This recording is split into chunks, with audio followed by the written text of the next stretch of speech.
شدت غم سے اس کی آنکھوں میں آنسو آ گئے۔ بابی اس کے پیچھے ہی چلی آئی۔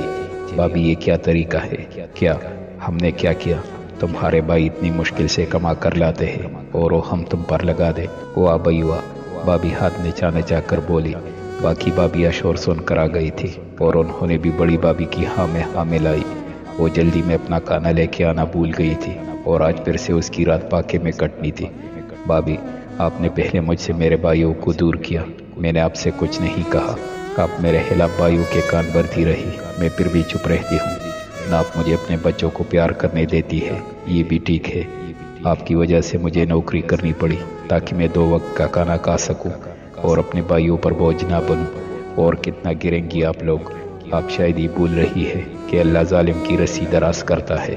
ڈرے اس وقت سے جب اللہ آپ کی رسی کھینچے گا اور آپ کے ہاتھ پچھتاوے کے علاوہ کچھ نہیں آئے گا۔ او بی بی، یہ لیکچر جا کر کسی اسکول کے بچوں کو دینا۔ 2 ڈگریاں کیا لے لی؟ سر چڑھ کر بول رہی ہے۔ بابیا اس کی بات کو کسی خاطر میں نہ لائی، اسے دھکے دے کر کچن سے نکال دیا۔ اس نے ایک کر بری نظر آسمان کی طرف اٹھائی اور اللہ سے صبر مانگا، اور اللہ تو تمام دلوں کے حال جانتا ہے۔ آج کئی دنوں بعد وجی اس سے ناراض ہوا تھا اور اس کی تو جان پر بنائی تھی، اس لیے وہ صبح سے ہی وجی کے پیچھے لگی، اس کو منانے کی تگدو کر رہی تھی۔ اس کی تو بھوک پیاس سب اڑ گئی تھی۔ وجی بھی تو اس بار سخت خفا ہوا تھا اور وجہ تھی وش کے بال کٹانا، جو وجی کو لمبے ہی پسند تھے، لیکن ہماری تیکی مرچ کو لمبے بالوں سے سخت الجھن ہوتی تھی۔ جبھی وہ عید سے ایک دن پہلے اپنے بالوں کو سٹیپ کٹنگ اور بلیو ڈرائی کروا آئی، جبکہ وجی اس کی اس حرکت پر سخت نہ لاتا۔ جبھی صبح سے مکمل بائی کاٹتا، اب تو وش سب چوڑ چاڑ کر سو کرنے میں مصروف تھی اور رات کا کھانا بھی گول کر گئی تھی۔ تب جا کر وجی کو اپنی سویٹ سی منکوہا پر ترس آیا جو صبح سے بھوکی تھی۔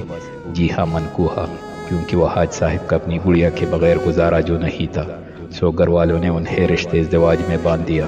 تم نے کھانا کیوں نہیں کھایا؟ وہ حاج نے حب کی برے انداز میں سرزنش کی۔ اس میں بھی میرا ہی قصور ہے، خود لاٹ صاحب صبح سے منہ پلائے گھوم رہے ہیں اور کہتے ہیں کیا ہوا؟ وش نے سوسو کرتے اس کی نقل اتار کے دکھائی، جس پر وہ حاج کو ہنسی تو بہت آئی مگر کنٹرول کر گیا۔ تمہیں جب پتا ہے کہ مجھے تمہارے لمبے بال پسند ہے تو تم نے کیوں کٹوائے؟ اس کا مطلب تو یہی ہے کہ تم میری بات کو اہمیت نہیں دیتی۔ نہیں، خدا کے لیے وجی ایسا مت کہو، میں تو خود سے زیادہ تمہاری بات کو اہمیت دیتی ہوں، پھر تمہیں ایسا کیوں لگا؟ وش تو تڑپ ہی اٹھی تھی اس کے اداس لہجے پر۔ تمہیں پتا ہے وجی، میں نے اپنے نام کے ساتھ تمہارا نام کب سنا؟ نہیں پتا نا؟ یہ تو مجھے خود بھی معلوم نہیں ہوا کہ کب میں بابا کی گڑیا سے وہ حاج کی گڑیا بن گئی اور اس کی ہی پسند میرے لیے معنی رکھنے لگی۔ دیکھو مجھے کیا، تمہیں مجھ میں کچھ میرا نظر آتا ہے؟ وہ حاج نے اس کو غور سے دیکھا۔ نہیں نا، اب تو میں روم تمہارے رنگ میں رنگ چکی ہوں۔ صحیح تو کہہ رہی تھی وہ، اس نے وہ حاج کے مطابق اپنے آپ کو ڈال لیا تھا۔ وہ حاج نے اسے جانثار کر دینے والی نظروں سے دیکھا۔ وش اس کے ایسے دیکھنے پر گڑبڑائی۔ ایسے کیا دیکھ رہے ہو؟ اس نے نظریں ادھر ادھر گھماتے پوچھا۔ یہی کہ اب چاچا جان سے رخصتی کی بات کر لینی چاہیے۔ وش کے چہرے پر ایک دم کوسے قضا کے رنگ پھیل گئے، جن کو دیکھتے وہ حاج نے اس کے یہ رنگ ہمیشہ رہنے کی دعا کی تھی۔ وش نے گلا کنکارا۔ چلو چل کے کھانا کھاؤ۔ وہ حاج اسے لیے اٹھا۔ مطلب ناراضگی ختم؟ وش نے تو غزالی آنکھیں پٹ پٹاتے پوچھا۔ ہاں ہاں ختم، تم تو میری مت ہی مار دیتی ہو، وہ حاج نے اس کے آگے ہاتھ جوڑتے ہوئے کہا۔ ایک بات کہوں؟ وش نے بڑے پیار بھرے انداز میں اس کے کان میں سرگوشی کی۔ ہاں کہو۔ وہ حاج تو اس کے پیار بھرے انداز پر قربان ہوا۔ اس نے جھک کر کہا، اللہ نہ ہتھ مار دائے، نہ لت مار دائے، جدو مار دائے، بندی دی مت ہی مار دائے، جیسے آپ کی۔ جلدی سے اس کی گال پر کس کر کے کہتے ہوئے بھاگی، جبکہ اس کے پیار بھری جسارت پر وہ اسے پکڑ بھی نہیں سکا اور ہاتھ ملتے رہ گیا۔ بڑے سے حال میں پارٹی کا ایک زبردست سا اہتمام کیا گیا تھا۔ ہر جگہ لائٹنگ اور ڈیکوریشن سے حال منور تھا۔ ہر طرف عورتوں اور مردوں کی ٹولیاں کڑی تھی۔ یہ سراسر بزنس پارٹی تھی، جہاں کپلز کے ساتھ ساتھ وسیع تعداد کیمرہ مینز اور رپورٹرز کی بھی تھی، جو ادھر ادھر بکھرے مشہور بزنس مین سے ان کا انٹرویو لے رہے تھے۔ جب یہ ایک دم حال میں افراتفری مچی، کیونکہ داخلی دروازے سے جانا مانا بزنس مین داؤد اور اس کی وائف داخل ہو رہے تھے۔ رپورٹرز اور کیمرہ مینز کا جمع غفیرہ ان دونوں پر جپٹا اور کڑا کڑا ان کی تصویریں کھینچنے لگ گئے۔ وہ ان سب کو ایکسکیوز کرتے ہوئے اندر کی جانب بڑھے، جہاں شمس چوتھائی کڑا اپنا انٹرویو دے رہا تھا۔ ان کو آتے دیکھ کر اس نے کیمرہ مین اور رپورٹر کو فارغ کیا اور داؤد کی جانب بڑھا۔ کیسے ہیں شمس صاحب؟ داؤد نے اس سے مصافحہ کرتے ہوئے کہا، آپ کے آ جانے سے آ جاتی ہے چہرے پہ رونق، لوگ سمجھتے ہیں بیمار کا حال اچھا ہے۔ اس نے ایک نظر داؤد اور ایک گہری نظر اس کے ساتھ کڑی بیوی پر اوپر سے نیچے تک ڈالتے ہوئے کہا، جو کہ داؤد کو ضبط کے کڑے منازل پر لے گئی۔ کیسا لگا آپ کو پہلا ایوارڈ ہار کر؟ شمس چوتائی نے طنزیہ لہجے میں داؤد سے پوچھا۔ یہ تم بھی جانتے ہو اور میں بھی کہ یہ ایوارڈ تم نے کیسے جیتا ہے، کیونکہ میں تمہاری طرح لوگوں کو خریدتا نہیں ہوں۔ داؤد کے لہجے میں نہ جلن تھی نہ ہی حسد، وہ بس پرتپش لہجے میں بولا۔ شمس جل بن کر رہ گیا، اتنی محنت کر کے بھی وہ داؤد کے چہرے پر ایک شکن تک نہ دیکھ سکا تھا۔ واقعی کیا اتنا جانتے ہیں آپ مجھے؟ شمس نے طنز کیا۔ ویسے ایک بات تو بتاؤ، یہ اتنے ممبر تم نے اپنی طرف کر کیسے لیے؟ داؤد نے دوستانہ لہجے میں کہا۔ کیا کروں داؤد صاحب، لوگوں کی کمزوریوں پر نظر رکھنا آپ سے ہی تو سیکھا ہے۔ اس نے داؤد کی بیوی پر ایک گہری نگاہ ڈالتے ہوئے کہا۔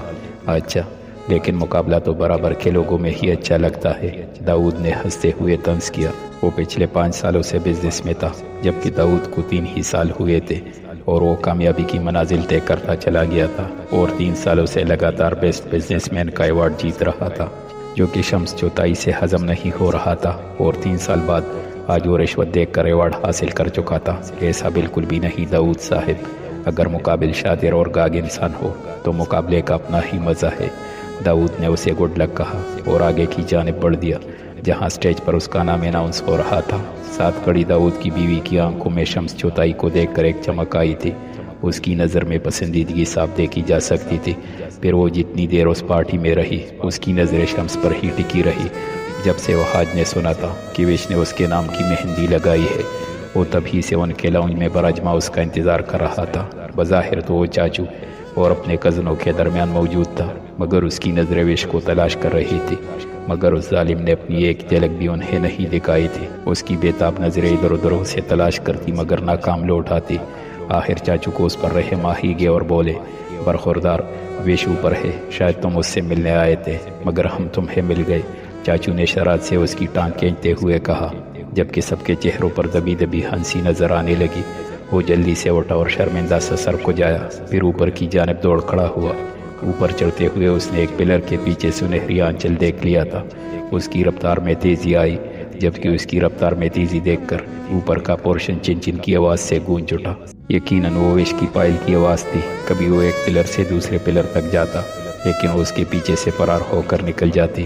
وش، میں آخری دفعہ کہہ رہا ہوں، باہر نکل آؤ ورنہ تمہیں سزا ملے گی، اس نے مصنوعی غصہ ہوتے کہا۔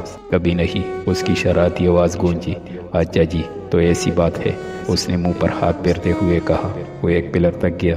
جب وش اس کے پیچھے سے پھرتی سے گزرنے لگی، اس نے فوراً بنا مڑے اس کا ایک ہاتھ پکڑ کر کھینچا اور پلر کے ساتھ لگایا اور اس کے دائیں بائیں بازو روک کر اس کے جانے کی راہ مسترد کر دی۔ اب بتائیے میڈم، کہاں جانے کی تیاری ہے؟ مجھ سے چپ رہی تھی، وہ حاج نے آئی برو اچکاتے پوچھا، جس کے جواب میں اس نے برا سا منہ بنایا۔ اسے اپنے پکڑے جانے کا افسوس تھا، اب مجھ سے چھپنے کی سزا تو ملے گی، وہ حاج نے وش کو گہری نظروں سے دیکھتے ہوئے کہا۔ اس کے اس طرح دیکھنے پر وہ سٹپٹائی اور ادھر ادھر دیکھنے لگی۔ وہ حاج وش کے نزدیک ہوا، اتنی قربت پر وش کا چہرہ سرخ ہو گیا، ماتھے پر پسینہ چمکنے لگا اور ہتھیلیاں نم ہو گئی۔ اس نے کہاں دیکھی تھی وہ حاج کی اتنی قربت؟ وش کی تو حالت ہی پتلی ہو گئی۔ وہ حاج، اس نے ڈرتے ڈرتے اس کا نام لیا اور اپنے سوکھے ہونٹوں کو زبان سے تر کیا۔ وش کی اس حرکت پر وہ حاج کی نظریں وش کے گلاب جیسے لبوں پر ٹک گئی، جس سے وش کی جان پر بنائی۔ وش نے پٹا پٹ اپنے ہونٹ بینچ لیے۔ اس کی اس معصوم حرکت پر وہ حاج اپنی مسکراہٹ ضبط کر کے رہ گیا۔ وہ اس کے اور قریب ہوا اور اس کے ماتھے پر لب رکھ کر اسے معتبر کیا۔ وش نے شرما کر پلکوں کی چلمن گرائی۔ اس کی آنکھوں کی نزاکت دیکھ کر اس نے باری باری ان دونوں پر بھی لب رکھے اور کہا، قیامت ہے اس آنکھ تمہاری، تم آخر خواب جس کے دیکھتے ہو۔ اس نے پشتو زبان میں اس کی آنکھوں کی تعریف کی۔ وہ حاج نے اس کے رخسار دیکھے جو شرم و حیا سے تپ اٹھے تھے۔ سو دیکھ کر تیرے رخسار و لب یقین آیا کہ پھول کھلتے ہیں گلزار کے علاوہ بھی۔ وش کی حالت تو ایسے تھی کہ کاٹو تو بدن میں لہو نہیں۔ وہ کڑی بھی وہ حاج کے سہارے تھی، اگر وہ چھوڑتا تو یقیناً گر جاتی۔ اس کا چہرہ لہو چلکانے کو ہوا تھا۔ اب وہ حاج کی نظر اس کے سرخ ہونٹوں پر تھی۔ اب اس کا ضبط جواب دے گیا اور اس نے نرمی سے اس کی لبوں کی نرماہٹ کو سمیٹا۔ وش نے اس کی کالر جکڑ لی۔ کچھ دیر بعد وہ حاج نے اس کی جان بخشی کی تو وہ گہرے گہرے سانس بھرنے لگی۔